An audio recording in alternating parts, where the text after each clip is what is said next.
ఓం నమో నారసింహాయ. సింహగిరి శ్రీచందనం ఛానల్కి స్వాగతం.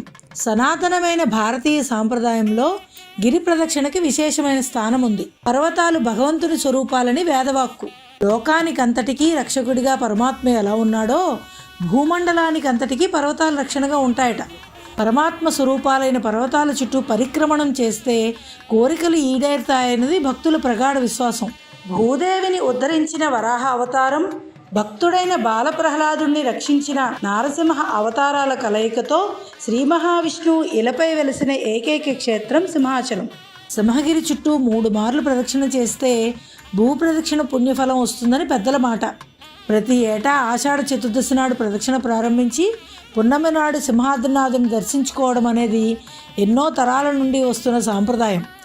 ప్రహ్లాదుడి రక్షణార్థం శ్రీ మహావిష్ణువు 32 అవతారాలు స్వీకరించినట్టు తెలుస్తోంది.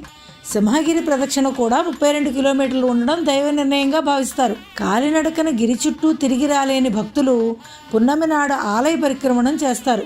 108 సార్లు ఆలయం చుట్టూ 3 ఏళ్లు పరిక్రమణం చేస్తే ఒక్కసారి గిరి ప్రదక్షిణ చేసిన ఫలితం దక్కుతుందంటారు.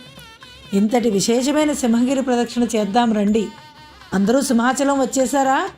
అదిగో ఆ కనిపిస్తున్నదే తొలిపావంచ. అక్కడే టెంకాయలు కొట్టి మనసులోని కోరికలను సింహాద్రప్పనకు నివేదించుకుని ప్రదక్షిణ ప్రారంభించాలి. ఆ కనిపిస్తున్నవే భక్తులు టెంకాయలు కొట్టేందుకు వీలుగా దేవస్థానం ఏర్పాటు చేసిన క్యూలు.